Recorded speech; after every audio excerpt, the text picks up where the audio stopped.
좀 약간 설레는 마음이 들어요. 그러니까 이 공직이라는 게 그냥 자리고 뭐 자기 의시되고 자기 존재감 뿜뿜하는 게 아니라 정말 일하는 자리라는 것을 이제 새로운 시대에서는 새롭게 확인하고 있는 것 같습니다.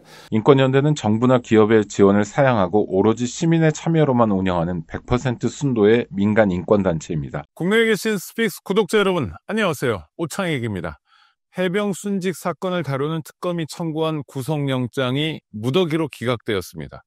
어찌된 영문인지 모르겠습니다. 그러나 한덕수 전 국무총리, 박성대 전 법무부 장관, 그리고 이종섭 전 국방부 장관 등 내란 정권에서 요직을 맡았던 사람들이 줄줄이 풀려나는 것은 너무 이상한 일입니다. 그래서 서울중앙지법 영장전담부를 주목해봐야 합니다. 조희대 법원이 도대체 어떤 일을 어떻게 벌이는지 모르지만 내란 극복을 위해서라도 법원 개혁이 절실한 과제라는 것을 확인할 수 있습니다. 산을 하나 넘으니 또 다른 산이 앞에 버티고 선 것 같은 느낌입니다. 아무리 산 넘어 산이라도 지치지 않으면 넘어설 수 있습니다. 내란 극복이 만만한 과제는 아니지만 강고했던 한국 사회의 기득권 카르텔을 깨는 과정인 만큼 만만할 리는 없습니다. 함께 노력하면 극복할 수 있습니다. 10월 26일 일요일에 보내드리는 스픽스의 마키아벨리. 오늘은 아주 특별한 손님을 모셨습니다. 김지호 더불어민주당 대변인입니다. 어휴, 반갑습니다. 네. 제가 반가워서 어서 오십시오. 발음도 잘 안 됐어요. 네, 인권연대 회원입니다. 그럼요. 네, 감사합니다. 예, 아니, 제가 오늘 방송 준비하면서 이렇게 쭉 보니까 성남에서 태어나셨어요? 성남에서 태어난 건 아니고, 네. 제 기억으로는 6살에서 7살 사이에 이주를 한 것 같고, 그러니까 저 초등학교 들어가기 전에. 예, 네네. 또 이제 성남초등학교를 입학했고, 예, 저희 때는 국민학교라고 했어요. 네, 그렇죠. 이제 6학년까지 다니다가 잠깐 이사를 갔다가 대학 때 분당으로 이사 왔습니다. 네. 분당 구미동 이사 왔다가, 근데 사실 가장 중요한 게 국민학교 1학년부터 6학년, 그래서 초등학교 시절인데 그때 성남에서 사셨다? 네. 그럼 고향이 성남이라고 얘기하면 그렇죠. 맞네요. 네. 친구분들이나 저희 형님은 계속 성남에서 학교를 다니셨기 때문에 네. 성남 이제 기존시가지 수정구 중흥구로 해서 많이 이제 어린 시절을 보냈고, 분당구 같은 경우는 대학 때 네. 새로 생겼기 때문에 그때부터 이제 쭉 지금까지 거주하고 있습니다. 지금도 성남에 사시는 거고요? 네, 지금은 판교에 살고 있습니다. 판교도 성남인 거죠? 네, 분당구 판교입니다. 네, 그 판교동입니까? 판교동도 있고 온중동도 있고, 이제 이 신도시가 4개 동으로 돼 있어요. 우리가 보통 고속도로 타고 가면 판교 톨게이트만 알잖아요. 서울 사람들이 잘 몰라서. 근데 이게 판교동만이 아니라 운중동이라는 데도 있고, 네, 또 무슨 백현동, 백현동, 한평동. 백현동이 뭐에 나오는 그 백현동이에요? 네, 맞습니다. 대장동은 어디 있습니까? 대장동은 제가 운중동 살고 있는데, 운중동 바로 옆에 있습니다. 거기도 분당구입니까? 분당구입니다. 네, 조금 알겠습니다. 대장동 살기 좋습니다. 그렇습니까? 네. 네. 그럼 성남 사람이라고 불러도 뭐 틀린 말이 전혀 아니에요? 지금 살고 계시고 어렸을 때 고향 성남 사람, 성남 세대라고 해야죠. 성남 세대. 예, 성남에서 사실은 거의 뭐 초등학교부터 생활했으니까. 그때 제가 초등학교 다닐 때는 분당이 없었죠. 네네네, 그랬죠. 예, 기존 시가지만 있었죠. 그럼 성남 사람이신데, 그러면 성남을 잘 아는 분들도 계시겠지만 잘 모르시는 분들도 있으니까, 살아본 입장에서 보면, 성남 사람으로 보면, 야, 성남 이거 한 두어 가지는 자랑할 만하다. 뭐가 있습니까? 일단 살기가 좋습니다. 그래요?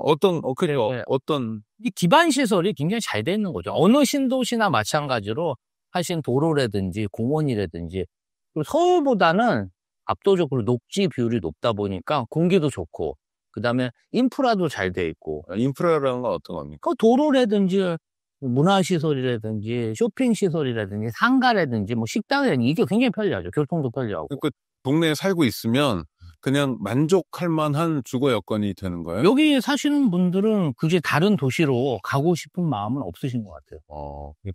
공원도 많고요. 공원도 많고. 아침에 뭐 산책하거나 잠깐 운동하거나 뭐 산스장이라고 그러나 이런 것도 많고. 그렇죠. 이제 그게 자연 환경이 매우 좋은데, 네네. 사실은 그런 기반 시설도 있고, 이제 성남 같은 경우는 판교 테크노밸리하고 중원구에 산업 단지가 있습니다. 그런 어떤 기반 시설이라고 그러죠. 산업체라든지 막 이 젊은 사람들이 일할 수 있는 직장들이 굉장히 많은 거예요. 네네. 그런 직장인들이 많으면요. 아주 좋은 식당도 들어와 있고요. 맛집이 들어오죠. 맛집도 들어오고요. 뭔가 트렌디해요. 그러니까 도시가 젊은 거죠. 그런 곳이 사실 흔하지는 않아요. 네네. 그 중에 하나가 성남이에요. 그렇죠. 자연환경도 좋고. 네. 그러면 분당 쪽은 그렇지만 아까 말씀하신 수정이나 중원 이쪽 약간 구도심이랄까? 옛날 성남 뭐라 부릅니까? 하여튼 기존 시가지를 기존 시가지. 예, 예. 그쪽 동네는 어땠습니까? 기존 시가지도 사실은 서울하고 접근성은 훨씬 좋고 거기도 이제 위례 신도시가 생기고 네. 그다음에 대부분의 주거지가 지금 아파트로 재건축이 되고 있어요. 그리고 이제 거기도 산업단지가 있고 지하철이 통과돼 있고 거리상으로 네. 판교 테크노밸리나 분당이나 거기서 거깁니다. 그래서 기본적으로는 저는 매우 살기 좋은 도시가 아닌가요? 성남은 인구가 얼마나? 91만 정도 됩니다. 100만은 안 돼요. 91만. 100만으로 넘어가려고 했다가 재개발 재건축 때문에 이제 좀 줄었다가 조금 있으면 100만 돌파하지 않을까 싶어요. 그러면 그게 이제 착공했나요? 아니면 뭐 진행 중인가요? 이게 이제 이 지역마다 이제 쪼개서 이제 순차적으로 되기 때문에 구시가지 쪽은 또 재개발 재건축 이슈가 많겠네요. 분당도 그렇습니다. 분당도 예사가 좀 되니까. 그렇죠. 이제 90년대 아파트가 건립됐기 때문에 지금 이제 재건축이 가장 핫한 동네가 분당입니다. 살기 좋은 데다. 근데 또 하나, 이렇게 성남 사람으로서 보면 요건 좀 아쉽다. 그거 하나만 좀 붙이면 좋겠다. 아무래도 네. 교통 여건이 네. 서울보다는 조금 인프라가 특히 지하철 부분에 있어서 조금 역도 적고 그다음에 전체적으로 좀 세밀하게 지하철역이 좀 깔려 있지 않고 서울 같은 경우는 사실은 지하철뿐 아니라 버스 중앙차로제도 이렇게 운영하고 있잖아요. 근데 그게 사실은 버스 운전하시는 분이나 승객들한테는 굉장히 좋은 제도거든요. 여기 픽스에서부터 이를테면 광화문까지 간다 할 때 지하철도 좋은데 버스 타면요 계속 중앙차로로만 가요. 그렇죠. 하듯이. 버스 운전하시는 분도 네. 이제 뭐 갓길 옆에 정류장이 있으면 차가 이렇게 한번 들어갔다 나와야 되잖아요. 대부분 거기서 사고가 많이 납니다. 근데 이제 중앙차로로 가면 그런 스트레스가 없죠. 어떤 면에서 보면은 서울시가 그 지하철하고 버스 중앙차로제는 굉장히 선진적인 교통 시스템을 확보하고 있는데 지하철 2호선 한 바퀴 돌리거나 이런 거. 그리고 지하철도 너무 잘 돼 있고 네. 그래서 이제 그런 어떤 교통 인프라가 다른 경기도 지역보다는 그래도 지하철도 있고 뭐 도로도 넓고 좋지만 좀 서울보다는 부족하죠. 그러면은 만약 서울 시민보다 성남 시민이라면 차를 더 쓰게 된다. 그렇죠. 아무래도 그럼 서울은 뭐 서울 안에 자족적으로 움직이니까 그렇죠. 지하철 버스로도 괜찮은데. 사실은 제가 이제 경기도에 있을 때 그 판교 지역에 판교 테크노밸리에 여러 IT 기업이 있기 때문에 화성이라든지 광주라든지 과천이나 의왕이라든지 이런 곳에서 뭐 광역버스를 타고 판교역으로 올 수 있는 그런 어떤 교통망이나 교통 시스템을 만들려고 많이 노력을 했어요. 그러니까 이제 서울은 사실은 서울시의 행정권이 강해서 그런 구마다의 그런 협업 행정이 아주 잘 되고 있어요. 근데 이제 경기도 같은 경우는 각 시별로 행정을 하다 보니까 경기도의 역할이 좀 적은 거죠. 그러니까 그게 뭐 광주라든지 성남이라든지 용인이라든지 약간 좀 따로 국밥처럼 그런 교통 체계나 행정 체계가 있기 때문에 그런 부분이 좀 아쉬웠습니다. 네. 교통이 조금 아쉽다. 그러다 살기 좋은 동네로. 아주 좋습니다. 교통만 조금 보완해주면 더 살기 좋은 동네가 되겠네요. 그렇죠. 지금 상황에서는 지하철역하고 지하철 노선이 좀 확충이 되고 버스 중앙차로제나 또 요새는 노면 전차라는 게 있어요. 그런 것도 좀 뭐 노선에 따라서 좀 들어간다면 정말 더 살기 좋은 도시가 될 수 있어요. 아니 제가 오늘 방송 인터뷰 준비하면서 김주호 대변인 약간 검색해 보니까 굉장히 재밌어 보이는 직함이 있었어요. 판교 입주 예정자 연합회 사무국장 2007년부터 9년까지. 이건 뭐예요? 제가 이제 20대 후반 30대 초반에 이제 결혼할 나이가 되다 보니까 그때 이제 아파트 청약을 한참 하고 했었는데 이제 제가 판교 아파트에 청약을 했는데 당첨이 된 거예요. 이거 약간 대박 아니에요? 그냥 뭐, 그런 건가요? 뭐 그냥 이제 제 살 곳이니까 네네. 지금도 그곳에 살고 있습니다. 네네. 뭐 한 10 지금 벌써 시간이 뭐 한 20년 가까이 됐네요. 네네. 한 집에서 20년 정말 전에 청약을 했는데 주거용이네. 됐는데 네. 이게 어떻게 보면은 이제 그때 당시에 저의 전 재산 네네. 그렇죠. 그리고 제가 살 보금자리랑 관심이 많았어요. 네네. 그래서 이제 막 인터넷 카페 만들어가지고 사람들하고 이제 여러 단지 사람들하고 같이 뭐 소통도 하고 커뮤니티도 만들고 굉장히 재밌게 활동을 그러니까 했습니다. 일종의 지역 주민 운동, 지역 주민 활동 그렇죠. 같은 거네요. 우리가 판교라는 데 들어가 사는데 그냥 집만 덩그러니 있으면 안 되니까 그렇죠. 정보도 교류하고 네. 또 시나 이런 쪽에 얘기해서 이거 공원이 제대로 됐냐 네네. 이런 것도 생기는 모임. 그때 저희가 활동을 대단히 열심히 해서 네네. 지금 이제 서판교역이라고 네. 지하철역이 지금 공사를 하고 있고요. 어. 운중도서관, 네. 판교 청소년 수련관 밑에 보면은 수영장이 있거든요. 어. 그것도 그때 다 반영된 것들이요. 와. 그러니까 판교라는 신도시가 굉장히 높은 네. 그런 개발 이익을 이제 얻어낸 거예요. 네네. 그래서 이제 그것을 어. 신도시에만 쓸 수 있게 돼 있었어요. 네네. 그때 이제 저희가 적극적으로 안을 낸 거죠. 지하철도 좀 건설해 달라. 여기 도서관도 지어 달라. 그다음에 여기 수영장도 지어 달라. 이제 다 사실 지역 주민들 입장에 꼭 필요한 거잖아요. 그렇죠. 이제 그런 애들 요구들을 데리고 해가지고 많이 반영시켰고 뭐 방음돔이라든지 뭐 이런 것도 굉장히 많이 반응됐어요. 잠깐 서판교역. 네. 그 다음에 도서관 이름이 뭐라고요? 판교 청소년 수련관 수영장. 판교 청소년 수련관 수영장. 그다음에 이제 운중 도서관. 운중동에 있는 운중 도서관을 활용하시는 평소에 이용하시는 분들은 김지호라는 세 글자를 떠올리셔도 되겠네요. 운중 도서관 이제 건립을 해갖고 네. 이제 개관식을 할 때 제가 제가 이제 이재명 성남시장님으로부터 그때는 그냥 시민이었는데 네네. 감사패도 받았습니다.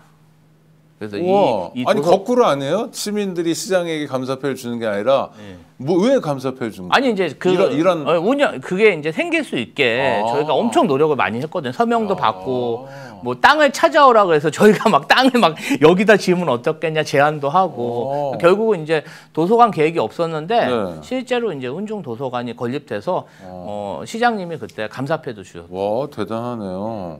이야, 운중 도서관. 그러면 이재명 대통령하고의 인연은 그때 시작된 겁니까? 이제 뭐 2008년? 네네. 요때 이제 저희가 그러니까 한참 우리 김지호 대변인이 한참 활동할 때 판교를 막 한번 살려보자 이럴 때. 한참 활동할 때 이재명 대통령님이 그때 이제 분당갑 국회의원으로 민주당 후보로 출마를 하셨어요. 네. 그때는 근데 별로 기억이 안 나는 걸 보니까 떨어졌네요. 네, 낙선하셨고 네. 이제 선거 캠페인을 하시는 동안에 뭔가 이제 저희 뜻하고 다른 그런 행정구역 개편에 찬성을 하는 그런 의사를 표명하셔서 그때 이제 처음 했을 때는 저희가 좀 낙선 운동을 했죠. 싸웠어요? 많이 싸웠어요. 우와, 브라보. 그 사무실 찾아가서 근데 항의도 하고. 재밌다. 김지호 대변인도 재밌고 이재명 대통령도 재밌는데 사실은 안 좋은 사이로 만난 거 아니에요? 아니 처음에. 이제 그러니까 소통이 없고 이러다 보니까 네.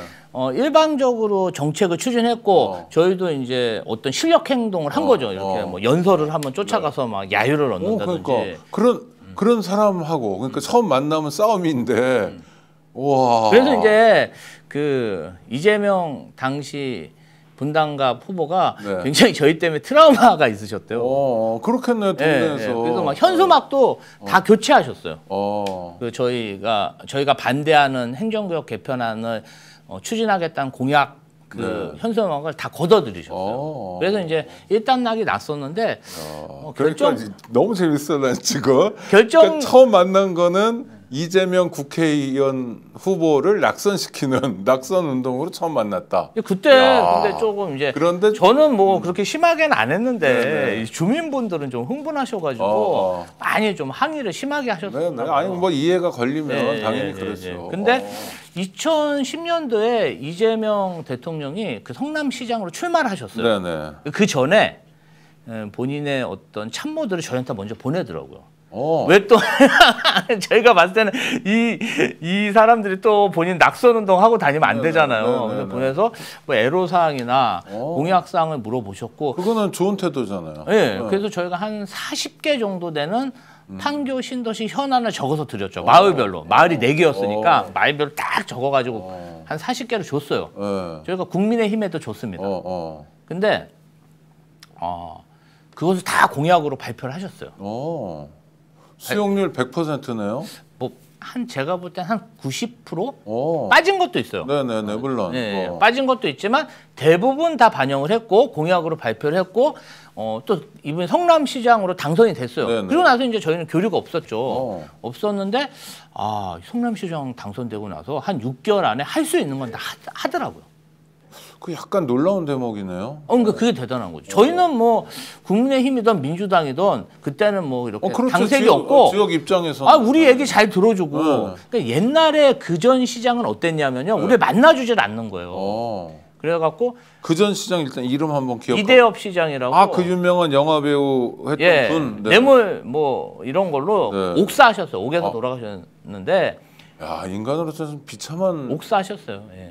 근데 이제 이분이 우리가 찾아가면은 그 층 하나에 전부 그냥 샷다를 이렇게 내리세요. 아예 그냥 출입도 못하게. 그럼 데모하러 온다고 그러는 거예요? 아니면 그냥 아예 몇 사람이 면담하자고 해도 전혀 뭐 면담도 없고 입주민들하고 만남도 없고. 그러니까 저희가 얼마나 그 성남시청하고 분쟁이 심했냐면은 저희가 민원을 인터넷 민원을 하도 넣으니까 저희가 뭐 성남시청 홈페이지가 막 다운되고 그랬어요 그때. 그만큼 분쟁이 심했는데. 근데 주민들 입장에서 사실은 아니 뭐 다른 것도 아니고 지역 주민으로서 시장에게 이런저런 요구를 하는 게 일상적인 일인데 아예 차단해 버리면 사실 되게 열받는 상황이겠네요. 그렇죠. 무시하는 거죠. 무시하고 뭐 그러다 보니까 사실은 이제 이재명 시장의 당선과 일단 뭐 당선도 축하하는데. 공약을 다 반영을 해줬고 그 공약을 지키니까 지킨다는 면에서 보니까 이분은 좀 여태까지 우리가 경험했던 그런 시장과 공직자하고는 좀 다르구나. 그러겠네요. 그러면서 이제 마음이 쫙 봄는 녹듯이 녹고. 그러면서 잘해주니까 일단. 그럼요. 그 굉장히 교류도 많이 하게 됐고 뭐 그렇게 지냈던 것 같습니다. 좋아하게 돼, 팬이 된 거죠. 그러니까 야 근데 그 약간 놀라운 반전이에요, 그렇죠? 아니 이재명 시장 입장에서도 자기를 반대하고 지난번 2년 전에 떨어뜨리도록 한 그런 사람하고 제가 떨어뜨린 건 아니죠. 그렇죠. 김지호 대변인 아니더라도 하여튼 그 그룹이나 그거를 좋은 관계로 그렇죠. 변화시킨 거잖아요. 일을 중심으로. 근데 뭐 특별하게 저희가 친분이 있어서 관계가 변화된 게 아니라 그 어떤 주민들의 민원을 처리하는 과정에서 저희가 이제 호감이 생긴 거죠. 그러니까 오로지 일 중심으로 일 때문에 호감이 생긴. 그렇죠. 이거 굉장히 좋은 관계인데 무슨 학연, 지연, 혈연 이런 거랑 상관없어요. 네, 그랬던 건 아니에요. 좋습니다. 그래가지고 근데 같이 일하시게 된 계기는 뭐예요? 그러다가 제가 이제 그러면서 어떻게 이제 그 정당하고도 연결이 된 거예요. 네네. 그래서 이제 분당 갑 지역에서 디지털 소통위원장으로 이제 취미생활로 정당 활동을 한 거죠. 그래서 이제 본업은 아니고. 본업은 제가 이제 증권 관련 그런 개통 회사를 다녔고 뭐 일과 시간 끝나거나 주말에 이제 정당 활동을 하게 된 거죠. 민주당 활동. 그렇죠. 그리고 민주당의 성남시당 활동이요. 시당은 도 차원에서만 있고 이제 뭐 지역위원회, 분당갑 지역위원회에서 이제 활동을 한 거죠. 그래서 거기에 뭐 디지털 소통위원장도 하고 여러 가지 정당 활동을 하다가 제가 이제 2016년 정도 돼가지고 분당을의 김병욱 국회의원을 좀 지금 대통령실에 선거 캠페인으로 도와주게 됐습니다. 거기 일을 돕다가 이제 김병욱 의원님이 당선이 되고 채용이 돼서 이제 국회 선임 비서관으로 한 2년 동안 활동했습니다. 그럼 여의도 경험도 있으시네요, 풀타임으로? 사실은 이제 뭐 지역 시민 단체 활동, 그다음에 지역위 활동 이런 것만 하다가 이제 과감하게 김병욱 의원이 발탁을 해서 국회에 갔는데 그때 이제 저를 이렇게 국회 생활을 안내해주고 교육해주신 분들이 굉장히 훌륭한 분들이었어요. 어. 손낙구 보좌관님이라고. 잘합니다. 민주노총 대변인 우리 부동산 문제 전문가. 네. 이분이 지금도 국회에 이제- 계신가요? 예, 아직 계십니다. 네. 이분이 이제 훌륭한 분이죠. 제 이제 스승님이나 어, 다름없는데 사수. 네. 2년 동안 아주 일일이 매일 이렇게 교육을 받고 손낙구 씨 저도 잘 아는데 훌륭한 분이에요. 예, 정치에 대해서 많이 배우고 근데 좋은 정치를 배우셨을 것 같아요. 그렇죠? 그렇죠. 그리고 이제 김병욱 의원도 아주 훌륭하신 분이에요. 어. 그 어떤 정무적인 부분이나 열정. 지금 대통령실 정무 비서관이죠. 정무비서관은 정무 비서관 아무나 안 시킬 테니까. 정무비서관 가시는데 아주 이 에너지가 있으시고 그런 어떤 정당이나 국회 내에서 일어나는 일들을 저한테 매일 잘 설명해 주셨어요. 네, 항상 네, 네. 제 옆에서. 그리고 그냥 일만 시키는 게 아니라 아니에요. 정말 대등한 파트너로서 동료로서 대접해주고 그렇죠. 그 과정에서 김병욱, 손낙구한테 많이 배웠다. 예, 그리고 이제 그 뭐 성장의 시간이었죠. 제 동료 중에 권모 비서관이라고 있었는데 여성분인데 네. 이분한테는 정말 그 업무적으로 이분이 거의 국회에서 뭐 5손가락 드는 실력자예요. 가만히 있어. 그럼 엄청난데 의원이 300명이고 각기 한 10명씩 치면 3,000명 중에 5등. 거의 제가 봤을 와. 때는 가장 훌륭한 보좌관 중에 한 명이에요. 네, 이분 네. 굉장히 열정도 있고 이제 그런 분한테도 많이 배우. 그러니까 그때 뭐 제가 잠을 네. 그때 한 3-4시간 뿐이 못 잔 것 같아요. 와. 매일 이제 그 분들 한 거 맨날 보고 배우고 이제 글 같은 거 베껴 써보고 그러면 따라 이게 해보고 사실은 뭐 단박에 안 나와도 한 분기에 한 번씩 스스로 보면 쭉쭉 성장하는 게 느껴지잖아요. 그렇죠. 막 스폰지처럼 쭉 이렇게 막 이게 흥미가 있는 사람인데 그러니까요. 거기 가서 정치를 제대로 쭉 이렇게 배운 거죠. 그거 진짜 좋은 거예요. 월급 받고 배우고 성장하고. 예. 와. 아, 저 그때 되게 행복했습니다. 그러네요. 되게 행복했고 이제 그렇게 한 2년 정도 생활을 하다가 이재명 성남시장이 이제 2017년에 대선 출마합니다. 네네. 그때 이제 또 파견을 가서 2-3달간 또 그 선거 관련 업무를 하고 네네. 그리고 이제 2018년 경기도지사를 출마하신다고 하더라고요. 네. 그래서 이제 그때는 이제 의원실 생활을 정리하고 이제 도지사 캠프로 간 거죠. 네네. 그때 좀 어려웠습니다. 어렵다는 게 뭐죠? 이제 그때 이재명 경기도지사 후보가 네. 약간 비주류 후보로 당내에서 그렇죠, 몰려가지고 그렇죠. 어떤 그 보좌진들이나 선거 스텝을 구하기가 좀 어려웠습니다. 기본적으로 선대위 구성 자체가 쉽지 않았다. 쉽지 않았어요. 다 이제 와. 피하고. 그러니까 이제 뭐 성남시 정도의 어떤 이런 건 할 수 있었는데 네네네. 경기도지사만 해도 크죠. 광역선거 인구로 제일 크죠. 선거 예산도 27억이나 네네. 되고 엄청 큰 선거란 네네. 말이죠. 근데 이제 어쨌든 그래도 좀 경험 있는 보좌진들이 있어야 되는데 그래. 아무도 안 오는 거예요. 성남시만 있고 옆에 용인부터 이렇게 쭉 예, 가면 예. 냉랭한 분위기다. 경기 아무도 북부 오지도 가거나. 않고 저도 이제 뭐 이재명 캠프에 간다고 했을 때 네. 앞으로 여의도에 보좌진으로 다시 복귀하기는 어려울 것이다. 이런 협박 아닌 그런 위협을 뭐 이렇게 건너서 네네네. 전달받았고 실제로 당시에 원내대표가 제가 이 캠프로 갔다고 해서 네. 사이버 공격을 당하시는 거예요. 그래가지고 막 문자 테러를 받으신 거죠. 네. 그래서 이제 같이 근무했던 의원실에 있는 보좌진이 전화가 왔더라고요. 그 전에 근무했던 의원실에 그런 근무 경력을 페이스북에 적혀 있는데 좀 삭제해달라. 와. 그러니까 그 의원실도 피해를 본 거죠. 항의를 받고. 그- 그만두고 갔는데도 그렇게 그러면 일종의 집단적인 뭐가 있었던 거예요? 아니면 문재인 정부의 소위 86그룹이 뭐 그런 거예요? 뭐예요? 다 섞여 있는 거예요? 그건 모르겠습니다. 그때 한참 뭐 문재인 대통령을 지지하신다는 분들이 뭐 이렇게 카톡방이나 이런 데 몰려다니면서 좌표라 그러죠. 네네. 좌표를 한번 찍으면 가서 막 없는 말도 만들어서 공격을 할 때니까 그거를 당하셨다 살벌. 네, 그때는 엄청 많이 제가 당한 거예요. 네네. 그럼 선거 치르기도 굉장히 어려웠고.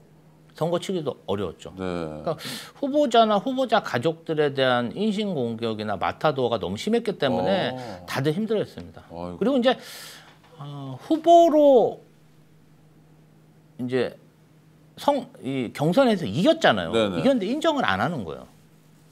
그리고도 계속 민주당 후보가 됐는데도 후보를 교체해라. 우리 후보가 아니다. 후보를 교체해라. 아. 그런 요구도 많고. 왜 그래요? 그 이유가 뭐예요? 이재명 싫다는 건데 왜 싫다는 거예요? 당시에 경쟁자가 네. 굉장히 문재인 정권의 실세라고 할 수 있는 그 전해철 의원이 네, 잘 압니다. 경기도당위원장을 하다가 그만두고 도지사 후보로 나선 거예요. 네.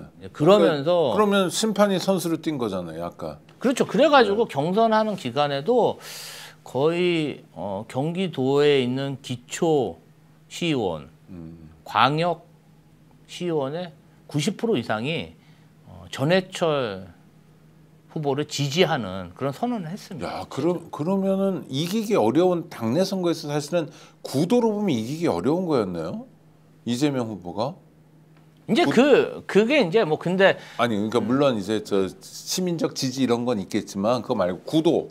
그렇죠. 구도로는 그런데 이미 이 선거가 이재명 성남시장이 2017년 대선을 치르면서 그 그렇죠. 인지도와 지지율이 압도적이었고 네네.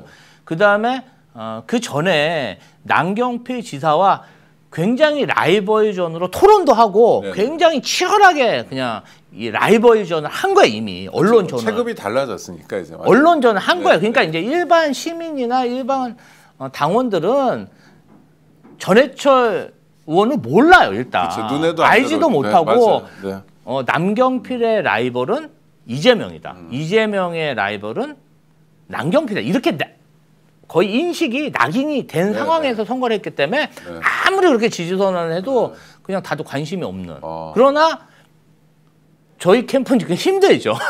대응을 해야 되니까. 네. 예, 실무적으로도 실무자도 없을 정도라면 고립감이 들고. 그래가지고 선거 끝나고 이재명 후보가 도지사가 되고 그때부터 같이 일하신 거죠. 그렇죠. 이제 어디서 어느 비서관으로. 와. 근데 비서라는 게 뭐 공직을 안 해봐서 잘 모르지만 보통 보면 비서는 정말 측근이고 같이 호흡을 맞춰야 될 아주 중요한 자리잖아요. 이재명 대통령은 사실은 그 능력 위주로 인사하는 게 굉장히 유명합니다. 네. 그리고 그 옆에 비서관이 계속 있기도 힘들어요. 왜냐하면 계속 사람들을 이렇게 끌어들여서 네. 일을 주고 권한을 주고 그 다음에 이제 같이 일을 하기 때문에 네. 거기서 못 버티면 나가는 거고 버텨야 이제 뭐 그렇다고 뭐 잘못하고 이런 건 아닌데 이 네. 개방된 인적 구조를 많이 쓰는 겁니다. 항상 기회를 주고. 와, 보통 비서실에서 못 견디다가 하면 갑질하거나 뭐 괴롭히거나 그렇죠 무슨 성추행을 하거나 이래서 못 견디는 얘기 많은데 여기는 전적으로 일이네요. 그냥. 그렇죠. 아무것도 없이 일. 그렇죠. 그러면 이재명 경기도지사와 같이 일하면서 그냥 뭐 행정 책임자 또는 정치인으로서 이재명이라는 사람에게 뭘 배우셨어요? 제가 이제 경기도에 가서는 이 경기도 직원이 되게 많아요. 그렇겠죠. 10,000명 가까이 돼요. 네네. 산하기관도 10,000명 정도 되고요. 소방관들도 그 정도 돼요. 네네. 그러니까 한 30,000명 되는 큰 조직에 처음 가본 거죠. 네. 그리고 거기에 수뇌부에 들어갔는데 거기에 이제 우리 선배님들은 이미 8년 동안 성남시청에서 몇천 명의 공직자와 일해본 노하우가 이재명 도지사도 있고 네. 우리 선배님도 가지고 계시더라고요. 네. 선배님은 어떤 분들? 이제 뭐 언론에 많이 나오는 예, 정진석 씨라든지 이런 사람들. 제가 이제 좀 직접적으로 말씀을 드리기가 좀 뭐해가지고 그런 선배님들한테 많은 왜냐하면 그 전에는 제가 그런 정당 활동 그리고 한 9명에서 그런 보좌진이나 작은 그런 국회의원실에만 일하다가 뭐 몇만 명이 있는 그런 큰 조직에서 일해보는 거잖아요. 그래서 이제 거기서 근데 얘기 들어보면 김지호 대변인은 어느 일터가 하나 이렇게 많이 배우는 것 같아요. 여기서 진짜 제가 너무 많이 배웠습니다. 그러니까 많이 배우고 정무적으로 이게 큰 조직은 주먹구구식으로 하면 안 돼요. 시스템을 짜야 돼요. 인사라든지. 그게 이재명 도지사에게 배운 거예요. 시스템으로 일한다. 배우기도 하고 제가 많이 시험도 해봤어요. 네. 제가 많이 그런 시스템도 짜보고 그러니까 저는 좀 젊으니까. 그러니까 제가 봤을 때는 당시에도 이재명 도지사가 매우 바쁘셨어요. 왜냐하면 재판을 또 막 그때도 엄청 괴롭힘을 당해서 재판도 준비해야 되고. 도지사 시절에도 소위 리스크, 사법 리스크 같은 거로 재판을 법정을 다녀야 당선이 되니까 더 세게 수사를 받고 압수수색이 들어오고 뭐 그런 거예요. 근데 좀 아쉽다. 그 문재인 정부 때잖아요. 그렇죠. 아, 진짜 아쉽다. 네. 그러니까 참 그런 게 아쉽더라고요. 네. 왜냐하면은 민주정부의 광역단체장으로 임명됐는데 들어서자마자 그냥 그 말도 안 되는 그 선거법 위반 네. 뭐 이런 걸로 그냥 이게 사실은 코에 걸면 코골이 괴롭히고. 이월령 네. 비월령 이거 가지고 기소한 다음에 망신 주고 네, 이거를 3년 동안 당한 거예요. 그러니까 그래서 그 바쁜 이재명 도지사. 아니 그러니까 또 본인 행사도 많아요. 그렇겠죠. 일정도 많고 그리고 네네. 비상걸리면 또 출동해야 되고 네네. 그러니까 그 시간을 쪼개서 행정을 하는데 어. 저는 이제 아침 이제 한 7시에 출근해요. 네네. 그러면 이제 7시에서 한 8시까지 이제 도지사한테 보고되는 업무 보고가 한 이래요. 이거를 이것저것에서 들어오니까요. 속독으로 1시간 동안 보는 거죠. 와. 그걸 보면서 막 이렇게 막 적고 막 이게 재밌어요. 그걸 아니 진짜 대단하신데 그걸 재밌다고 생각하면 아니, 얼마만하게 재밌고 탄력이 붙는데 내가 이걸 다 해야 돼라고 생각하면 이거 막 네. 뭐 이 정보가 엄청 많아요. 그걸 쫙 읽고 그리고 이제 저희 비서진 회의가 8시부터 9시부터 있거든요. 네네. 그럼 이제 막 그 비서진 회의 때 1시간 동안 토론을 막 하는 거예요. 이거는 내가 이거 보니까 이거는 이렇고 저건 저런데. 이건 보고할 거 막 아니다. 이거 좀 개선해야 되고 막 이런 거다. 아침부터 긴장이 이만큼 높네요. 네. 그리고 이제 9시서부터 이제 어느 정도 제가 이제 선배들한테 방침을 받죠. 네네. 방침을 받은 다음에 이제 그 내용에 대해서 다 전해서 물어봐요. 이건 왜 네네. 그렇고 그리고 이제 또 좀 와서 좀 설명 좀 해주세요. 그래서 이제 공부도 하고 네. 그리고 거기서 저희가 봤을 때 이제 우리 도정의 핵심 정책으로 밀 수 있고 도지사가 이 내용을 좀 더 자세히 알아야 되고 그런 네. 걸 추출해냅니다. 와. 뭐 한 하루에 4개, 5개. 네네. 그걸 가지고 제가 현장도 가고 막 토론도 하고 이러면서 그걸 가지고 이제 방침 결재를 받죠.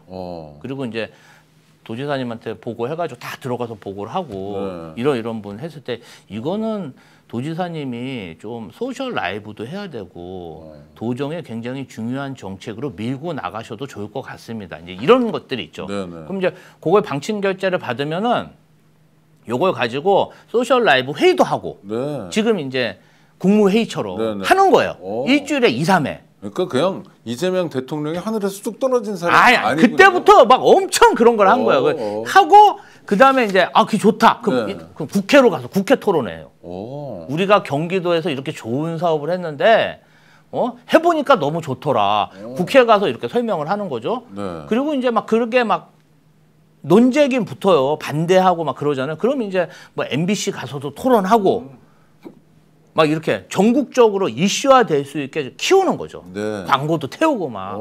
그래서 굉장히 재밌게 생활했어요. 네. 그 뭘 배우셨어요? 이재명 도지사에게는. 행정을 배운 거죠. 그러니까 어떤 면 구체적으로 한다면.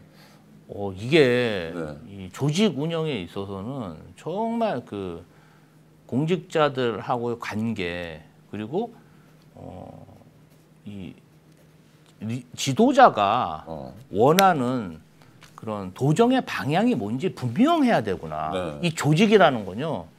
아부하고 매간매직하고 뇌물 주면요. 다 사람들이 뇌물 주고 승진하려고 해요. 근데 조직이요. 일을 열심히 하고 성과를 내는 사람을 우대를 하면 사람들이 미친 듯이 일을 합니다. 바뀌어요? 바뀌어요. 간단합니다. 그러니까 거기서 수많은 보고를 한 사람 중에 저희가 잡아내서 네. 정말 괜찮은 안을 가지고 온 사람이면 저희가 진짜 결제도 예를 들면은 뭐 일주일 걸릴 거 제가 들고 다니면서 대신 결제 받고 있습니다. 막. 길거리에서라도 받는다.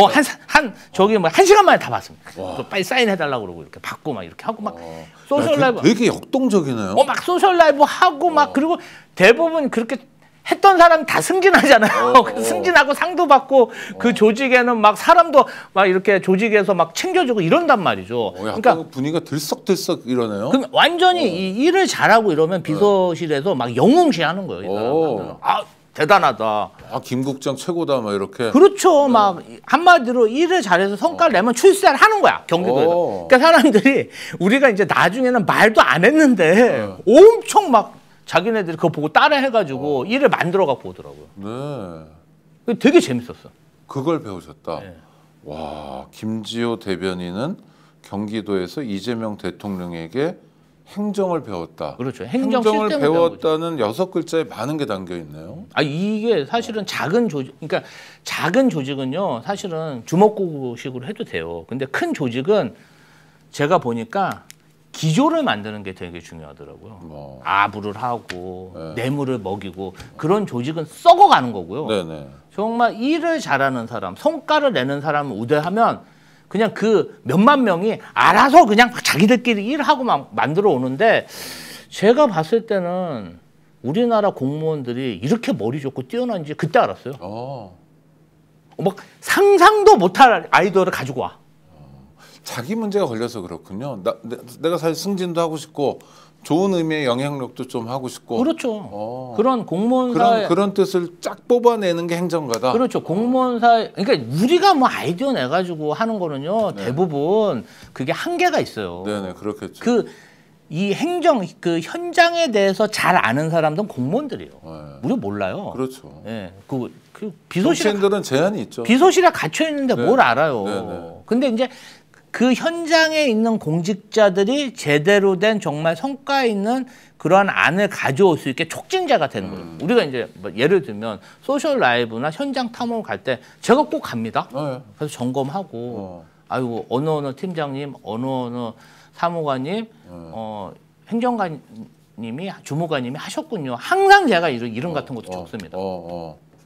적고 네. 근데 나중에 어떤 인사철이 되면 이제 선배님들이 너희들이 알고 있는 그런 성과나 이런 했던 사람들 있으면 의견을 내라 그래요. 네네. 그럼 전 막 적고 막 이 사람은 이거 했다, 저 사람 저거 했다 막 적어서 이 사람이 이런 훌륭한 일을 했습니다. 뭐 제가 인사하는 건 아니지만 막 논리적으로 이 사람이 했던 일을 막 용비어청 가지고 읊는 거죠. 그 사람들이 대부분 잘 돼. 왜? 다 다른 사람 다 인정하니까. 그러니까 그런 콜라보레이션이 아주 잘 되고 네. 홍보도 잘 되고 일하면서 보람도 있었겠네요. 아주 좋았습니다. 기쁨도 있고. 예. 야, 사실은 보통은 이제 뭐 내년에도 지방선거도 있고 그런데 사람들이 내가 뭐 되겠다 이런 사람들은 많이 들리는데 그 사람이 어떤 자리에 가는 게 중요한 게 아니라 그 자리에서 일하는 게 중요하잖아요. 그죠. 그리고 이제 저랑 같이 일했던 사람들은 잘 되니까 잘 돼서 나도 좋고 그 사람도 좋고 시너지 효과가 난 거죠. 그러니까요. 와, 이 일을 통해서 기쁨을 얻는다. 예. 그때 저는 사실 제 인생에 있어서 화양연화가 아니었어요. 그래요. 너무 좋았습니다. 보람도 있고. 이래서 좋다. 예. 예를 들면은 수술실 CCTV 설치 정책 같은 경우는 전 세계에서 그런 법안이 있는 나라가 없습니다. 네네. 우리나라만 있어요. 그거 세계 최초로 입안했고 세계 최초로 운영하고 있는 나라가 대한민국입니다. 아니 사실은 미국 전 세계 어디에도 없는 걸 만들어냈다. 아니 그게 사실은 미국 그게 얼마나 그러면 미국은 선진 사회가 아니라서 그거 못합니까? 아니에요. 각자의 이해 당사자들이 있는 거잖아요. 그렇죠. 근데 경기도에서 처음에 경기도 의료원을 어렵게 설득해서 한번 해보고 그 해본 거가 가지고 만족도를 조사했더니 그 환자들의 95%가 만족감을 느끼고. 그렇죠. 거기는 뭐 당연히. 그리고 그 성공을 가지고 5개 경기도 의료원에 퍼뜨리고 거기서 시행착오를 잡은 다음에 정책을 아주 다듬어 가지고 완성시킨 다음에 법제화까지 성공시킨 거죠. 이게 사실은 수술실 CCTV를 법제했다면 우리나라에 이해가 걸려있는 법안도 다 그런 방식으로 하면 해결할 수 있다는 겁니다. 해보고 그렇죠. 시행착오도 겪어보고 또 다시 숙고해보고. 그래서 이제 대통령이 자꾸 시간을 이거 좀 숙성시켜야 된다. 숙고해야 된다. 속도 조절을 해야 된다. 그 얘기예요. 괜히 진짜 막 시행착오를 겪고 좀 이게 완성시킨 다음에 이렇게 가야지 거꾸로 당해요. 아니, 그리고 왜냐하면 그 정책을 펼침으로써 국민들에게 영향을 미치니까 그러시는 거잖아요. 그렇죠.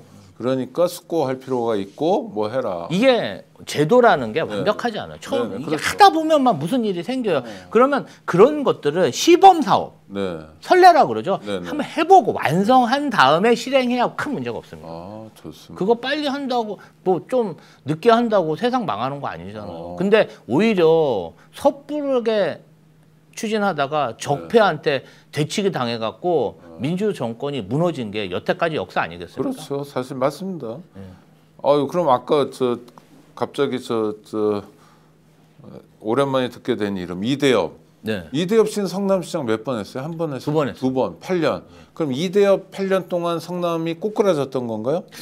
이대엽 8년 동안 뭐 나름 판교 신도시 개발도 있었고 네네. 여러 가지 호재는 있었는데. 기업을 유치한다는 면에서 보면은 어. 긍정적인 면도 있지만 네. 개인 비리가 너무 많았어요. 예, 뭐 시장 자리를 막 착복의 자리 이렇게 예, 생겼나요? 이제 대부분 그런 어떤 지자체장이 돼서 허가권을 가지고 네네네. 개인적인 이권이나 어. 본인들이 알고 있는 사업가들하고의 결탁 네. 이런 게 굉장히 심해요. 그래서- 그러다 보니까 많이 처벌받습니다. 네, 개인적으로도 저 감옥에서 사망할 정도로 비참한 삶이잖아요. 옥사하셨죠. 그러니까 그러면 이제 뚝 떨어지는 거 아니에요. 그래서 이재명 시장 때 8년 동안 해가지고 좀 올라왔고, 그러니까 뭐 기본적인 거야 늘 같겠지만 공무원들이 어떻게 움직이느냐, 예? 단체장이 어떻게 움직이느냐에 따라 많이 달라져요. 탄력도 있고. 근데 문제는 그 다음에 또 한 8년 가까이 지났는데 그 다음에 민주당, 국힘 이렇게 갔죠. 시장이 네. 둘 다 유명한 분들이 가긴 했는데 좀 8년 전체적으로 제 느낌은 그냥 전 서울 시민이지만 좀 떨어지는 것 같은 느낌이었어요. 전반적으로 이재명 성남시장이 워낙 유명했고 네네. 선진 행정에다가 홍보도 잘했기 때문에 그 그늘을 못 벗어나다 보니까 현 시장도 그렇고 전임 시장도 그렇고 이재명 성남시장에 대한 좀 트라우마가 있는 것 같아요. 네. 빛이 바라는 거죠. 본인이 아무리 잘해도 네. 그 전만큼 성과를 못 내기 때문에 아무래도 좀 컴플렉스가 있지 않나 그런 생각이 들고, 어찌 됐던 이 시정의 주인공은 네. 뭐 시민일 수도 있지만 공직자들이 움직여야 되거든요. 네. 대부분 그런 선출직 하신 분들 공직자 잘 못 믿어요. 그리고 이제 뭐 측근들도 그런 경험이 없고 작은 조직에만 네네. 일하다가 큰 조직에 오면은 사람을 못 믿고 그러다가 그러다가 서로 오해가 쌓이고. 네. 근데 뭐 동료들끼리 어떤 합의 맞춰져서 신바람이 나야지. 저는 사실은 경기도에 근무했을 때 내가 경기도지사의 비서관이 아니라 우리 공무원들의 매니저다. 이런 생각 좀 많이 했어요. 와. 이 사람들이 어떻게든 우리 도지사하고 소통을 잘하고 그래서 일을 열심히 해서 빨리빨리 승진하고 출세하게 도와주는 매니저다. 그런 생각을 많이 했던 것 같아요. 보통 비서실 이런 데서 일하면 저 위에서 이렇게 찍어 누르는 갑질 뭐 이런 걸 많이 하잖아요. 그것도 합니다. 네네. 그것도 이제 우리가 뚜렷이 해야 되는 목표가 있으면은 그럼요. 세게 이렇게 압력을 네네. 하지만 그래도 마음속으로는 우리와 이렇게 같이 손잡고 일하는 공직자들이 좀 잘 되고 네네. 보람 있고 좀 말 한마디라도 좀 대우를 해주려고 노력을 많이 했습니다. 그러니까 그 마음을 예를 들어서 단체장이 성남시장이든 경기도지사가 일선 직원들에게 공무원들에게 그런 마음을 보내주면 그렇죠. 이게 꼽힌다 이거죠. 마음만 보내면 안 되고요. 물론요. 인사하고 반영. 포상에 반영을 해야죠. 말만 하면 안 돼요. 네, 물론요. 마음도 가고 실질도 가고 그래야지. 그 굉장히 중요한 포인트네요. 아니 잘해줘야 돼. 네. 잘해주고 항상 이 사람들이 일을 할 수 있는 좀 어떤 조직은요 일 실컷 했더니 누가 너보고 이런 일을 해오라고 왔어. 네가 책임져. 이재명 대통령의 가장 큰 장점 뭐냐면요 공무원들이 막 덜덜덜 떨어요. 이거 했다가 우리가 나중에 뭐 소송이라도 걸리든지 리스크가 노출되면 어떡하냐. 그러면 그러세요? 저한테 결제 보고 올리세요. 저한테 모든 책임을 다 미루세요. 이래요. 내가 결제할게요. 네. 그러니까 이 법적인 책임들 저한테 다 미루세요. 근데 이건 해야 됩니다. 시민의 공익을 위해서 해야 됩니다. 저는 아직까지 그런 용기는 좀 부족하지 않나. 우리 그 대통령은 그런 좀 깡이 있었던 것 같아요. 제가 이제 예를 들면 수수시 CCTV, 네네. 그다음에 아파트 원가 공개, 여러 가지 개혁적인 정책을 추진할 때 물어봅니다. 대통령님한테. 도지사님한테. 이거 근데 하면 의사 단체에서 쫓아갖고 낙선 운동 할 수도 있어요. 네. 그리고 이제 이 건설 단체들 이거 그렇죠, 막 이 뭐 벌떼 입찰 뭐 이런 거 막 이런 거 하면은 엄청 싫어합니다. 얘기하면 김비서관 그냥 내가 욕 먹으면 돼. 그냥 해 그러더라고. 우리한테 기회야. 내가 욕 좀 먹지 뭐. 나는 그러라고 있는 사람이야. 와. 과감하게 그렇게 얘기하니까 밑에서 일하는 사람이 얼마나 편합니까? 하다못해 그 개고기 금지. 그것도 경기도에서 추진하니까 그 6개월 업체에서 와갖고 경기도청 유리창을 다 깨고 간 적이 있어요. 아이고. 그리고 이제 대선 때도 쫓아다니면서 항의하고. 이제 그러한 어떤 이익단체들의 압력이 있을 때도 바람막이가 돼주는 거죠. 이제 그런 일이 있으면 누가 너보고 그런 거 하라 그랬어. 난 사람들하고 싸우기 싫은데 그 대표적인 게 계곡 평상 철거입니다. 네. 그거 철거한다고 하니까요. 처음에는 민심이 위반됐다. 이거 뭐 다음번 지방선거에서 우리 민주당 후보 다 지겠다. 다 항의가 들어왔는데요. 이재명 도지사 이거 그럼 내가 가서 지휘하겠다. 내가 그 상인들하고 만나겠다. 그런 게 용기 아닌가? 그러니까 용기이기도 하고 사실 그 위험 리스크가 전면화되는 거잖아요. 자기한테. 근데 안 피하더라고. 내가 사람들 만나 설득하겠다. 와. 그래서 그 영상이 나온 거예요. 네. 자기가 직접. 왜 보통 그런 일이 생기면요. 사람들이 막 따지러 들어오잖아요. 네. 그러면 피해. 그렇죠. 네, 피하고 왜 이런 거 했냐. 네가 가라. 그러는데 이재명 대통령은 그런 면에 있어서 몸을 안 사리고 이런 거는 내가 처리해야 된다. 코로나 방역 문제도 마찬가지예요. 그 신천지 이만희 그 뭐 교주 그 뭐 컴퓨터나 이런 거 그다음에 이만희 교주의 어떤 그런 코로나 검사를 하려고 우리가 처음에 공무원 보냈어요. 네. 또 공무원들이 못 하겠대. 못 들어가겠대. 그러니까 그럼 내가 도지사가 들어가니까 당신 따라와. 해가지고 그냥 탁 쳐들어간 거죠.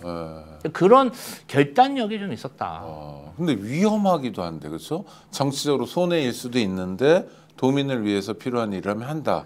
그런 거에 대해서 크게 계산은 안 하신 거야. 내가 이게 꼭 필요하면 하는 거야.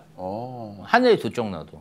그러면 김지호 대변인은 정말 중요한 걸 배우셨네. 맥락, 일하는 방식, 그다음에 공직자의 태도. 그렇죠. 와. 저는 사실은 대통령님한테 혜택을 많이 받은 사람이 왜냐하면은 그때 당시 아까도 말씀드렸지만 도지사 선거 캠프 간다 이재명 캠프 간다 그러면 다 피했기 때문에 사람이 없었어요. 그러니까 이제 몇 사람 없어. 그러니까 이제 제가 엑기스로 다 배운 거죠. 그런 노하우도 많이 배우고 그다음에 이제 뭐 다른 동료들은 다른 건으로 많이 바빴고 저도 뭐 여러 가지를 했지만 저는 이제 국회에서 좀 배웠던 그게 있잖아요. 이제 그게 계속 이어졌으니까 이게 상당히 저는 이게 흥미가 있다. 왜냐하면 국회에서는 이러한 일을 하나 처리하려면 벌써 6개월에서 8개월 걸리는데 경기도청에 가니까 한 3, 4일 만에 해결되더라고요. 말만 하면 다 돼. 진짜 얼마나 빠른지. 맞는 거면. 네. 와. 아니 뭐 이거 저기 뭐야 국회에서 하면은 질의하고 답변하고 뭐하고 설명하고 이러면 6개월 1년 걸려요. 근데 그냥 경기도에서는 뭐 빠르면 3, 4일 뭐 늦으면 한 달 막 이렇게 팍팍팍 이렇게 처리되는데 야 이거 속은 시원하더라고요. 야, 그러니까 저 지역에서 일을 하시고 일종의 시민운동, 시민활동 하시고 그다음에 국회 경험도 하시고 물론 개인적으로 직장생활 이런 것도 하셨고 그다음에 경기도에서 이제 이재명 경기도에서 제대로 배운 분인데 이런 분도 역할을 좀 하셔야 될 텐데 역할을 하는 데 있어서 원칙 같은 거 있잖아요. 그러니까 뭐 정치라는 원칙도 그렇고 지금도 이제 현실 정치인이 있으니까 이런 건 어떤 거예요? 저는 어쨌든 이제 좀 종합행정을 해보고 싶어요. 제가 이제 주도를 해서 또 이재명 대통령은 저보다 좀 연배가 10년 정도 위시거든요. 또 거기에 맞는 감성과 그 스타일이 있어요. 그렇죠. 근데 저는 좀 그분들이나 선배들보다는 좀 신세대잖아. 뭐 저도 이제 50이지만. 근데 이재명 대통령이 시작될 때 몇 살이었죠? 그때 이제 40대 때죠. 그러니까 더 많으신 거 아니에요? 그거? 아니 그러니까 이제 저는 좀 어느 정도 독립을 해서 제가 좀 이제 제 동지들, 스태프들 또 그런 걸 따서 이제 좀 자유롭게 새로운 시도들을 해보고 싶어요. 그리고 좀 문화도 만들고 싶고 후배들하고 공직자들과 그런 어떤 선순환이 될 수 있는 새로운 문화. 이게 왜냐하면은 물론 이제 많은 분들이 왜 대통령 옆에 끝까지 안 있고 따로 이렇게 나와서 정치 활동을 하냐. 뭐 옆에 있는 것도 의미가 있고 저는 이렇게 밖에 나와서 저는 어쨌든 이재명 대통령을 스승으로 모시고 정치를 배운 사람이잖아요. 네네. 그러면 제가 봤을 때는 제가 이제 경기도지사 캠프 갈 때도 아무도 안 가서 간 것도 있거든요. 네네. 그러면 이제 제가 할 수 있는 룸이 넓어지잖아요. 네네. 어떤 독점적인 위치가 있잖아요. 네. 다른 사람하고 쓸데없는 걸로 경쟁 안 하고.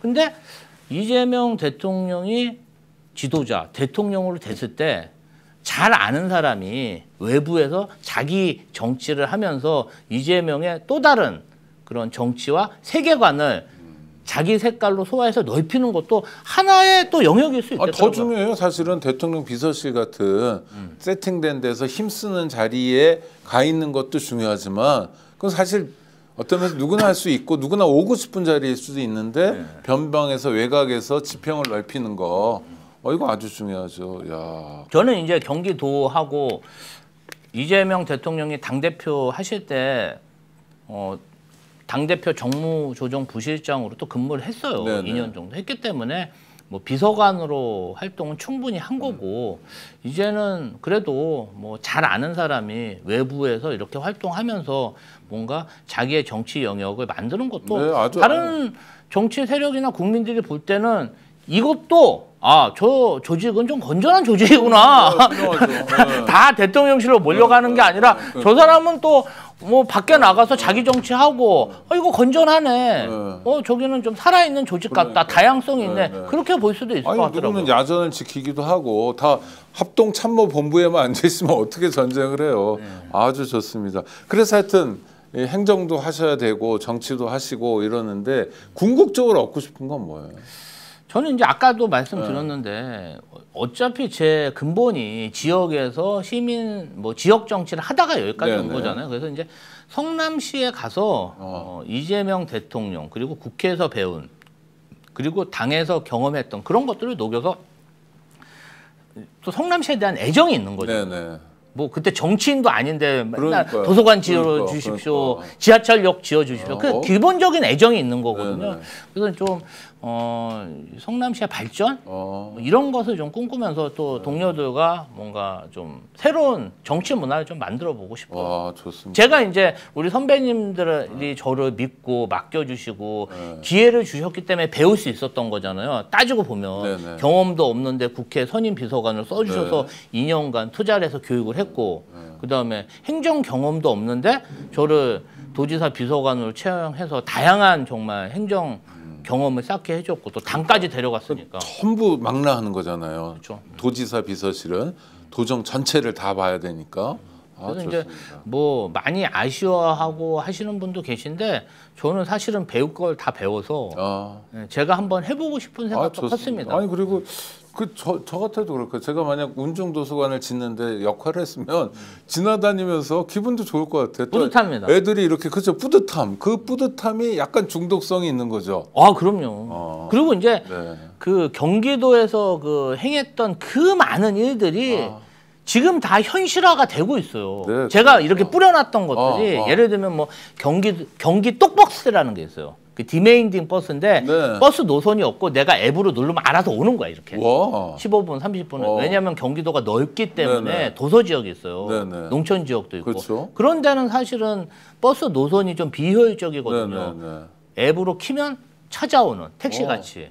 그런 걸 현대차 그룹하고 경기도에서 협의했던 거거든요. 그걸 추진하다가 저희는 이제 대선으로 넘어왔죠. 이제 그게 지금 현 도지사의 경기 똑버스로 실행이 되고 있더라고요. 굉장히 좀 자부심을 느꼈습니다. 그 재밌겠다, 그렇죠? 아니, 그 살면서 우리가 어차피 한 생인데 보람은 그러니까 열심히 일하고 일한 보람을 하고 이 보람이 나 혼자 느끼는 게 아니라 이를테면 성남 시민이 함께 느끼고 경기도민이 함께 느낀다. 괜찮네요. 그 이제 저희가 근무했을 때 경기도 공무원들이 그런 얘기를 하더라고요. 우리가 이렇게 많은 일을 할 수 있을지 몰랐다는 거예요. 이렇게 중앙 행정으로 각광을 받고 사람들이 배우러 온다는 거예요. 네, 아주 좋습니다. 사람들이 경기도 행정을 배우러 오고 그리고 이제 중앙부처에서 가면 어떻게 그런 생각 예를 들면 그런 거야. 우리가 이제 전자정부라고 얘기하지만 어디 취직을 하거나 어디 입찰을 하려거나 서류만 40까지 50까지 내야 그러니까, 되고요. 네. 서류 준비만 1주 2주 걸려요. 인력도 많이 들어요. 아니 그러면 제가 물어본 거죠.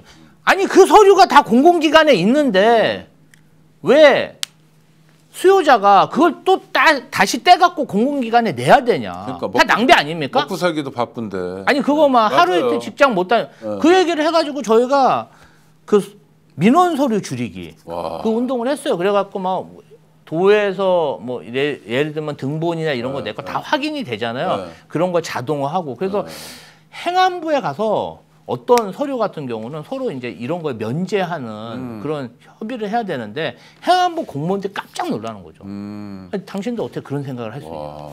여태까지 이걸 제한하는 사람도 없었고 네. 없었다는. 근데 그러니까 대한민국 80년 가까이 됐는데도. 국민들 입장에서 보면은 적어도 경기도에서는 전자정부라 말만 해놓고 그냥 똑같은 시스템이었잖아요. 그냥 자기가 서명만 하면 모든 게 통과될 수 있고 자동으로 서류를 안 낼 수 될 수 있게 그런 시스템을 추진한 적도 있습니다. 야, 좋습니다. 우리 구독자 여러분 들으신 바와 같습니다. 좀 약간 설레는 마음이 들어요. 그러니까 이 공직이라는 게 그냥 자리고 뭐 자기 의시되고 자기 존재감 뿜뿜하는 게 아니라 정말 일하는 자리라는 것을 이제 새로운 시대에서는 새롭게 확인하고 있는 것 같습니다. 김지호 대변인 그런 면에서 굉장히 기대되는 분인데요. 계속 주목해 주시기 바랍니다. 일찍이 30이 되기 전에 와 운중도서관을 세우자고 해가지고 또 실현한 정말 설레는 유망한 정말 앞길이 유망한 정치인과 만나봤습니다. 여러분 저희 스픽스와 더 착한 보험 파트너스가 우리 구독자 여러분을 위해 자신 있게 준비한 상품 기억하고 계십니까? 자동차 보험, 운전자 보험, 최저가, 최적의 상품으로 안내해드리는 스픽스가 추천하는 자동차, 운전자 보험. 자동차 보험도 비교가 필요한 거 알고 계시죠? 지금 가입한 회사가 가장 저렴한지, 최적인지 자동차 보험도 점검이 필요합니다. 요즘 자동차 보험만이 아니라 운전자 보험도 많이 가입하고 계시겠죠? 나는 운전자 보험에 가입했으니까 문제없다? 아닙니다. 갈수록 강화되고 또 매번 바뀌는 법과 제도도 생각해 주셔야 합니다. 여러분의 운전자 보험은 제대로 준비되어 있으신가요? 운전자 보험이 없는 분도 이미 가입되어 있는 분도 전화 주시기 바랍니다. 31개 손해보험사의 자동차 보험, 운전자 보험을 비교 분석해서 안내해 드립니다. 더 착한 자동차 비교 견적, 스픽스 운전자 플랜 자신 있게 준비했습니다. 전화번호 메모해 주세요. 1644-1226, 1644-1226입니다. MSM 더블 케어. 와, 여러분 관절 건강은 잘 챙기고 계신가요? 연세가 드실수록 무릎, 허리, 어깨 관절이 쑤시는 건 뭐 나이 먹으니까 당연하다 여기지만 사실 관절 건강은 삶의 질과 직결됩니다. 스픽스에서 관절과 연골 건강을 위한 필수템을 소개해 드립니다. 유명한 제약회사죠. 상하제약의 MSM 더블 케어입니다. MSM은 관절과 연골 조직을 구성하는 중요한 성분인데요. 식약처에서 관절 및 연골 건강에 도움을 줄 수 있다고 인정한 기능성 원료입니다. 특히 이 제품이 특별한 이유는 관절과 연골 건강에 도움을 주는 MSM과 함께 뼈 건강에 필수적인 비타민 D까지 한 알에 담았다는 겁니다. 말 그대로 관절 건강을 위한 더블 케어를 할 수 있는 거죠. 하나만 구매해도 넉넉한 3개월 분인데요. 스픽스가 특별히 1+1 구성으로 총 6개월 분을 준비했습니다. 6개월 동안 드실 수 있는 이 제품이요. 가격이 중요하겠죠. 단돈 59,900원입니다. 6만 원이 안 됩니다. 수량이 많지 않으니 서둘러 주문해 주시기 바랍니다. 구독자 여러분 늘 감사하고요. 스픽스 열심히 노력하고 있습니다. 구독, 좋아요로 성원해 주시고 주변에도 많이 알려주시기 바랍니다. 그리고 오늘 우리가 만난 단순히 정치평론가가 아니라 행정가의 면모를 보여준 김지호 민주당 대변인도 기억해 주시고요. 우리 동네에 김지호 있다. 김지호가 정말 이재명 대통령에게 제대로 배웠다. 이런 얘기 많이 나눠보시고요. 왜 그런지 오늘 방송을 통해서 확인할 수 있었을 것 같습니다. 김지호 대변인 오늘 고생 많으셨습니다. 감사합니다. 구독자 여러분 감사합니다. 너무 즐거웠습니다. 네, 감사합니다.